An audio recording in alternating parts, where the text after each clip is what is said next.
Bonsoir à tous.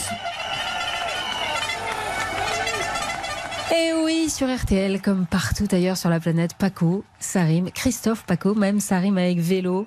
Et c'est cette voix, ce bonsoir tonitruant, nous emporte sur les routes de France l'été pour le 110e Tour de France. Et ça fait du bien.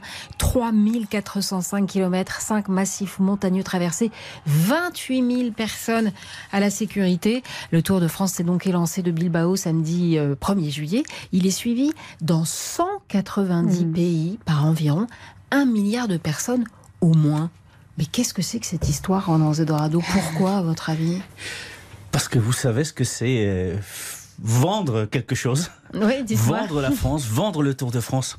Alors, première chose, vous avez la chance d'avoir Christophe Paco. Ah oui, qui raconte le Tour de France. Ça, c'est vrai, c'est et merveilleux. que j'adore parce que c'est lui qui m'a fait débuter à la radio en France et c'était RTL en 2004. Imaginez que j'aime Christophe Paco. Après, parce que vous avez vendu la France avec le Tour de France, parce que vous avez réussi à nous le vendre via la télé. Vous avez inventé une nouvelle façon de raconter une épreuve cycliste. Parce que le Tour de France, bien sûr, c'est le plus dur, c'est le plus lent, c'est le plus compliqué, c'est là où on souffre le plus. Et pour nous, les Espagnols, les Tours de France, forcément, ça date des 59, quand on a gagné pour la première fois avec Bahamontes. Mais c'est surtout Miguel Indurain qui en a gagné 5. Et puis, au début des années 2000, on a enchaîné 4 ou 5 tours d'affilée gagnés par l'Espagne. Donc nous, les Espagnols... on adore le Tour de France. On essaye de faire la même chose en Espagne, mais on n'a pas le Tourmalet. Ça, c'est une réalité. Et puis, vous savez vendre les choses, sincèrement. Vous savez nous faire vivre avec les Tours de France. Et quand j'étais sur les routes des Tours de France, c'est vrai qu'il y a des histoires magnifiques parce qu'on peut faire la chronique est sportive, mais surtout, on peut sortir après chaque Tour de France un bouquin uniquement que sur ce qui se passe à côté du Tour de France. Et ça, il n'y a que vous qui vous le savez faire. Vous y êtes allé sur 10 ou un peu plus d'une dizaine de Tours de France, oui. Mais vous les suivez, oui, c'est-à-dire tout à fait, on faisait le Tour de France. Donc, vous êtes dans la caravane route.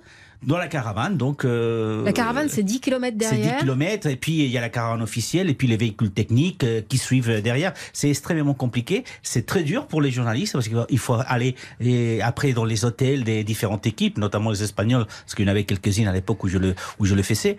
Donc, mais c'est vrai que ce qu'on apprend, professionnellement parlant, dans un Tour de France, est énorme. Et encore une fois, bravo, même si depuis 85, vous n'avez rien gagné. Toujours, vous êtes un peu fourbe toujours, Ronan Rosé. Mais il y a eu toutes ces idées intéressantes. L'exportation du départ de l'épreuve, par exemple. Oui. Bilbao, Cork. Donc tout d'un coup, on arrive à intéresser d'autres régions d'Europe, par exemple. Il paraît qu'il y a les Japonais il paraît que Tokyo a fait acte de candidature. Vous saviez ça, Ronan Rosé ? Il y a eu aussi Jérusalem, Israël à un moment donné, il y a quelques années. Et je crois 92-93, c'était le Tour de France est passé par 5 ou 6 pays européens, justement parce qu'il y avait les accords de Maastricht. Et donc c'est une façon de dire voilà, on est européen. Donc en fait, vous savez vendre le Tour de France, vous savez vendre le cyclisme, vous savez vendre de la télé, de la radio, mais vous savez vendre surtout votre pays. C'est ça qui est magnifique avec le Tour de France. Même s'il y a quand même une petite histoire noire aussi du Tour de France qui a quand même rapporté des changements dans le monde du vélo, c'est les affaires de dopage. Voilà. Donc il y a l'affaire Festina notamment, mais c'est parce qu'il y a eu ça, qu'il y a eu des changements après dans le monde du vélo et dans le monde du sport de façon générale. Donc vous êtes même capable de sortir quelque chose de bon d'une affaire qui a vraiment chamboulé la France et le Tour de France et le sport cycliste de façon générale.